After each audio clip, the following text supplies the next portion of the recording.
Welcome. This is your Calaveras County Television Forum for District 4 candidates for Calaveras County Supervisor. I'm your host, Dana Nichols, editor of the Calaveras Enterprise. And tonight we have with us candidates Dennis Mills and Ann Radford. Welcome. Good evening. Thank you. Candidate Sherry Smith was not able to be with us tonight. Well, let's get started. We'll be taking turns in who gets to answer first, and I'll start first with Dennis, and you'll have 3 minutes. The timer will show when you only have a few seconds left. Dennis, tell us a little about your background and why you are running for Calaveras County Supervisor. It's a great opening. I've lived in Calaveras County most of my life. I raised my children here.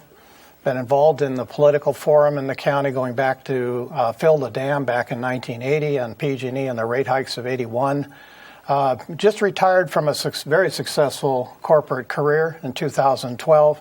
As most will remember, CCWD changed their rate structure in 2013, and I stood before their board and I said, "You have my attention." And being a Type A personality, it was a choice of either get involved or find something else, someplace else to live. So I got elected to CCWD. We've made some fairly good changes to the operation. We eliminated the future two-step rate increases last month. We actually got the board to accept a 50% pay reduction, which is almost unheard of for elected officials. But then looking and going to all of the meetings that I attend on a regular basis within the county, whether it's the City of Angels, the Chamber of Commerce, even Murphy Sanitary District, each one of them has their unique problems and their unique opportunities. County government to me is a very complex situation, and it requires to me a skill set that I feel that I possess at this point, and that is that having training and problem solving skills and problem solving techniques and actually applying them, I think is a critical piece to what you're going to need to hire a supervisor going forward. So having an understanding of what is COG, what is the Area 12 Agency on Aging, what is LAFCO, how do all of those various entities work together or work separately to provide the services necessary in the county. So I'm looking at a situation where with Debbie not running, this is an opportunity where I have my health and possibly a little sanity left to step up. And that's primarily what it's all about, is stepping up while we have the opportunity to do it. Thank you, Dennis. Ann, please tell us a little about yourself and why you're running. Sure. I'm Ann Radford, and I have decided to run for County Supervisor District 4 because I'm not happy with a lot of the decisions made by the current Board of Supervisors. I'm not one of those kind of folks who can sit back and just say, I'm unhappy when I can step up and do this myself. So I've educated myself on the different boards. I attend LAFCO, CCOG, and other boards to get myself up to speed. I am currently an elected member of the Mark Twain Healthcare District Board. We are working on our lease right now with Dignity Health. There's a lot of work to be done there. I'm also a nurse practitioner. I've been a nurse for 18 years. I've sat on several committees and commissions. Even when I lived in the Bay Area, I was on the Library Commission, the Human Services Commission, and the Youth Master Plan Implementation Program. I like to volunteer in the community. It's one of my big passions.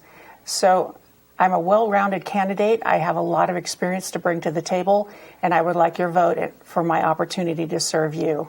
Thank you. Thank you, Ann. Ann, I'm going to ask you to go first on this first Sure. question, and it's kind of a big one, but it's what changes do you expect to see in the economy here in Calaveras County in the next decade or so? And what, if anything, is it appropriate for county government to do to foster a prosperous economy? Well, we have to be really open to changes in our community. I've talked to a lot of folks who are resistant to change, and I've talked to a lot of people who are open to change. Change is good for everyone, and it sort of gets us out of our comfort zone to start thinking outside the box. We see in Calaveras County that the home prices are starting to go back up again, which is a great thing.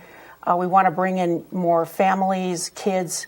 There's a lot of attendance at schools these days that are sort of dropped and dwindled because people had to move away due to economic issues. So I'd like to see us get more people back. Let's keep them here in Calaveras County. This is a beautiful place to raise your kids, raise your families, retire to, and let's talk about job opportunities. Let's talk about what we can do to bring more jobs, tech jobs, labor jobs, sawmill jobs. Let's bring some jobs back to Calaveras County, and let's all keep an open mind. Thank you, Ann. Dennis, what changes do you see coming in the economy in the next decade or so, and what role should county government play in fostering a prosperous economy? Well, first of all, we have been in a negative growth situation in the county for some time. We have been very dependent upon our tourism industry. Talking with Lisa Mayo from the Tuolumne County Visitors Bureau, 80% of the people who visit our county are actually touching a lake at some point. So the drivers to our economy have seemed to gone into a focus of visitors only to some degree. Yet we have some great resources. We have water resources. We have timber resources. We have even the ability to generate power with low-head power sources. Many ways that we could make use of those resources is to begin with our children at a school level and stop fracturing our families here, sending them off to work at a meaningful job somewhere else, and allow them to find meaningful employment here. So to that end, that is why there is a water wastewater training program that's now undertaken through Columbia College. We have our ROP programs. We have fire science, environmental health sciences. All of those are intended to provide the type of training in the resources that we have available within our community to make use of. The other thing is that we're sitting on a resource here that oftentimes is missed, and that is the old cement plant. And when it sits idle with that big natural gas line right to it, I look at cogen, I look at all of the extra material that we have coming out of the forest. All of that plays well into making use of our available resources and giving our younger generation an opportunity to use those into the future. So I see if we're going to grow, if we're going to stabilize, it's going to require us to really focus in on those resources. That's why you're going to see on the June ballot the Resource Conservation District measure. I was a co-author of that, is to begin to bring other funding sources to bear to private industry and to private individuals to help them to make the best use of their resources. Thank you, Dennis. Hopping to a different topic, you're going to go first this time. That's fine. Dennis, what would your approach be to regulating the marijuana industry? First of all, we're not going to be able to do anything with Prop 218 or AB 266. Those are already in place. That has to do with medical marijuana. But what we have going on here is a situation of uncontrolled activity and, in essence, illegal activity to some degree because we haven't put in place measures. Well, Prop 47 took away the teeth of being able to send somebody to jail for any type of illegal drug activity. That puts us in a very precarious position that the only thing that's left is abatement. And abatement really doesn't have a lot of teeth. So our problem is that how do we have this not affect our societal structure, our community structures? As I walk the district, that's the one thing that keeps coming up over and over again is the impact to the communities. I'm now a prisoner in my home. I feel like I'm in a war zone. I feel threatened. The fear factor weighs in. I can no longer let my kids go run up and down the highway or the street next to the property. I have to watch them all the time. That changes people's lifestyle. And I would like it to come back to where you are no longer fearful of walking your dog or riding your bike or being involved in the community, taking somebody over some food or helping get trees off of a roof or whatever it might be, that everybody is working together in that community and feels safe and comfortable. And right now, that is not the case in many parts of District 4. And that's the piece that needs to be addressed. Thank you, Dennis. Ann, how would you address regulating the marijuana industry? Well, thank you for allowing me to answer this question. I've said it before and I'll say it again. I would like an outright ban on it. However, I know the voters are going to vote in November, probably going to approve the recreational marijuana, and that's going to cause big problems. We have a lot of grows that are illegal right now. We don't have enough officers to go out and enforce some of the laws that are already in place. If we're going to go ahead and put marijuana as a crop, then we need to put in place strict rules, permit fees, regulations, and taxes. And I know that the growers are expecting this, so it shouldn't become as a big surprise. I'm hoping our Board of Supervisors, who are going to be taking an urgency vote on May 10th, I believe, that they actually put something in place. We need an environmental impact report done. We also need to talk about the water problem.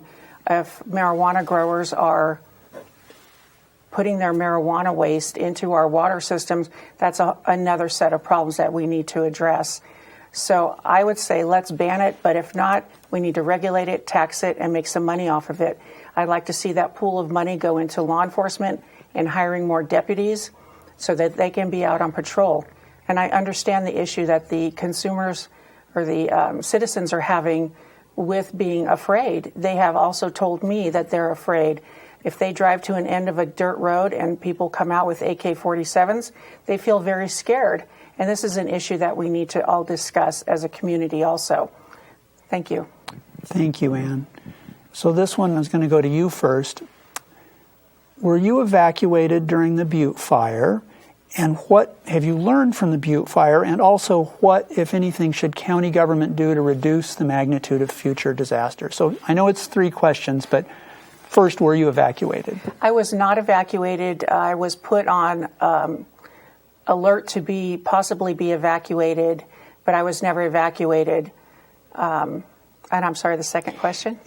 So what have you learned from the Butte fire? And I'm thinking especially in terms of government policy.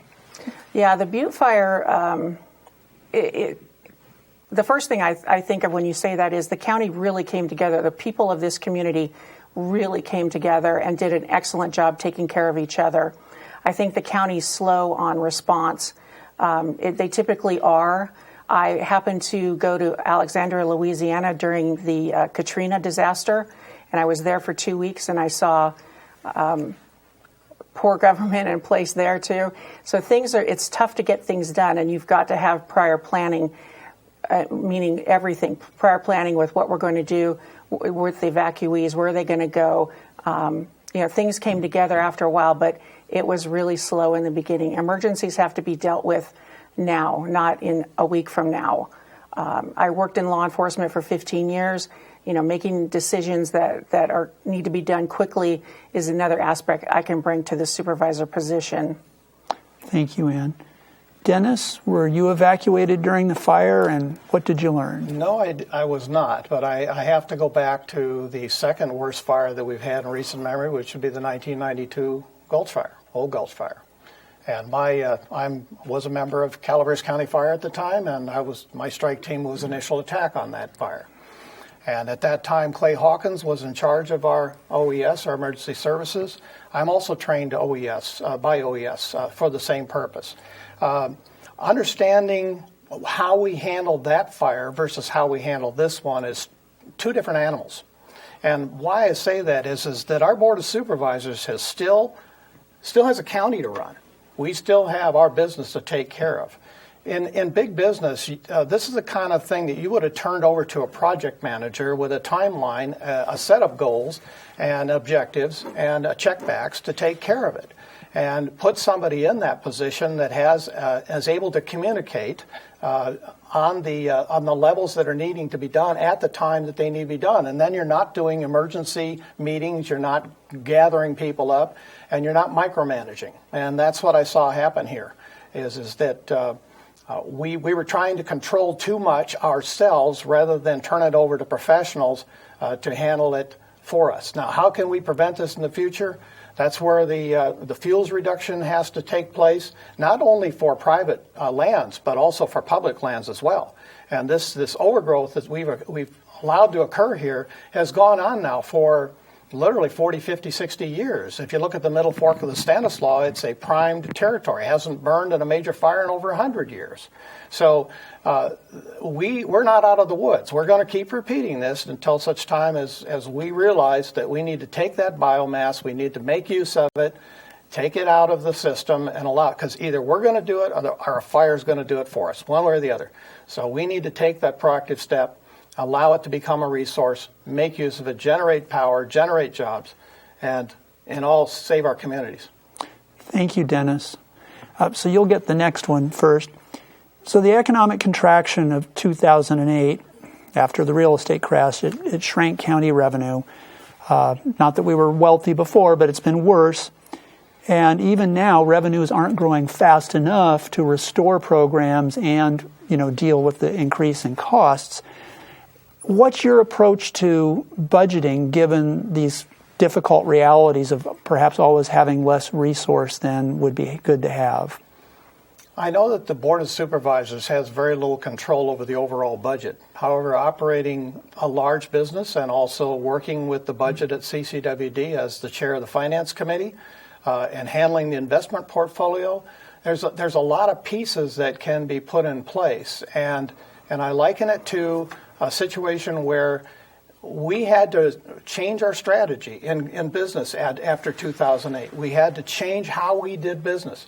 And to some degree, that is true here. But we can't lose sight of the ball. I'll give you an example of that. Is Area 12 Agency on Aging supplies the money for many of our senior services here in the county. And yet when you look at the population that we have in relation to our neighboring counties, the amount of money that we receive is not proportional. And so we end up on the short end of the stick to a great degree in those income revenue streams. And it's not just Area 12, it's done in many other ways. And not that the board itself has to be aware of every little nuance, but they need to be sure to have the staff working on those pieces and being sure that we are getting the full value of every piece that we're supposed to have. Thank you, Dennis. Ann, you're aware of the revenue situation. How would you cope and budget given the harsh kind of economic realities we face? Well, I think it's important to save for a rainy day. It's what my parents always told me. When we are in these real boom times, we need to really think about the money we're spending so that we don't fall into an economic disaster. I know a lot of homes went devalued immensely. Mine was one of them, and now the values are starting to come back up. We see programs like Dennis mentioned, Area 12 on Aging, and also our mental health resources are basically drying up as we speak. We need to bring in more programs and mental health services, especially in our rural communities, as people don't have access to all of this. So our dollars are we need to spend our dollars in a very appropriate way, but in maybe a little bit of holding back some. Grants are out there. We need maybe get some more grants and other funding sources. Some of our local community projects could maybe band together and form a bigger agency that could help propel themselves into another level. So it is hard. It's hard on everyone, and we're doing the best. Board of Supervisors, I sat through their budget process last year, and it was very interesting to see where the money was being funneled to. Law enforcement usually loses out. And that's another source that we really need to get ramped up and refunded appropriately. Thank you, Ann. So how's the relationship between Angels Camp city government and county government? And if it's not good, then what would you do to change it? Yeah, I don't think it's a really great relationship. Angels Camp seems to be floating on their own boat. I think we need to have a very strong relationship between the Board of Supervisors and the Angels Camp City Council. I would like to see more interaction between the two entities, either attending their meetings or they attend ours and having a joint meeting, like once every quarter, let's say, and talk about what the real issues are between the city and county. We seem to be going in fragmented directions. I don't live in the city of Angels Camp. I live in the county. So it makes it difficult for me because whatever the city council does directly affect me. So I would like to see us work in a much stronger union together. I think we can get things done better that way. Thank you, Ann. Dennis, how do you evaluate the relationship between Angels Camp and the county, and what, if anything, would you change? Well, considering that I go to almost every Angels City Council meeting and nearly every Board of Supervisors meeting, the one thing that I noticed when I was running for CCWD is whenever two agencies or entities wanted to talk to each other, they always brought their lawyers into the room. And so there was no conversation. There was no truth-telling, if you'd like. So that's why I just went to each one of them hand in hand and said, I'm sorry, I don't know what's gone on in the past, but I think we need to bury the hatchet here.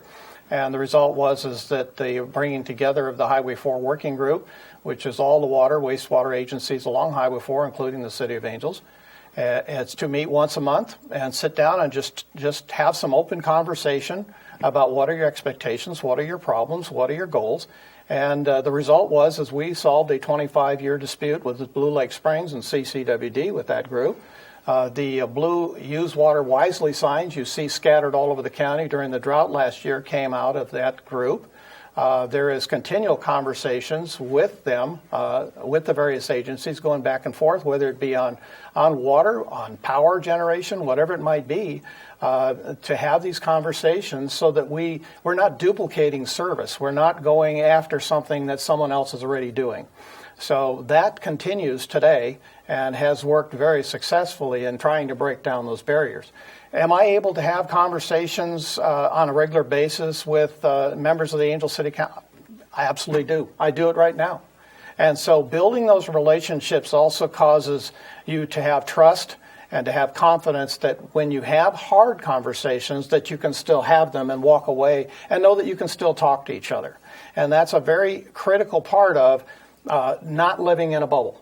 And I've made it a big point on the Water District Board to not live in a bubble, and I will not do that as a supervisor either.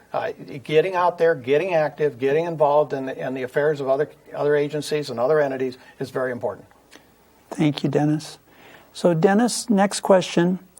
Describe your approach to updating the general plan. Okay. The general plan, as you know, has been worked on multiple times since 2006. There's been a big effort and a lot of hours put into developing a community plan for Copperopolis. I won't go into the detail of some of the other things that have happened down in Copperopolis, but the one thing that does strike me as being unusual is this resource production element. Many parts of the Copperopolis area will, in essence, get the overlay of resource production, in essence, take away all the options in the future for what other people, what entrepreneurs might feel is an important asset. A good example of that would be the snow park up there above Dorrington, in that it was a snow park or a snow slide many years ago, and many people remember it. But because it fell into disuse, the next thing that happened is somebody came up with wanting to revitalize it, bring it back. But to do so, they had to come back to the Planning Commission and to change its use and get a conditional use permit and agree to all of these additional terms and conditions. And $500,000 later, he finally was able to put in a snow park. That same thing could happen to an entrepreneur on any property that is going to fall into this resource production element. So there are pieces of the general plan that need to be looked at for their long-term value and not simply to close the door. I could keep going, but that's okay. Well, thank you, Dennis. Ann, what would your approach be to updating the general plan? Well, first of all, the general plan that's the newest one, I haven't seen. I don't know which one Dennis is referring to, but this one is still in a lawyer's office and it hasn't been released by the Board of Supervisors. So I actually don't know what this one says. So, and just going forward off the top of my head, we need to look at good land management, good management of where homes are going, and if there's going to be any new home developments, and where business is going to be located. And we need to talk about where light industry is going to be. Medical marijuana has their dispensaries set up, and most of them have started out illegal. Well, where are we going to put them if, in fact, we're going to keep them? These are the kind of things that I would look at a general plan and figure out how we're going to manage this county in the way that's going to prosper all of us. Thank you, Ann. Ann, would you have voted to allow the asphalt batch plant at Hogan Quarry to operate without a conditional use permit, and why or why not? No, I would not. I would not. And I've discussed this before, that Dr. Coletta and Dr. Estoesta have both testified and said that this is not a good project for this community. There are too many pollutants and carbons and other fumes that are noxious that people are going to be breathing in. And there's people that live there, near there, and they testified to the Board of Supervisors constantly that this was not a good idea. So I do not believe it was a good idea. There's no EIR completed as of yet that I understand. So no, I would not have voted for it. Dennis, would you have voted to allow the operation without a conditional use permit, and why or why not?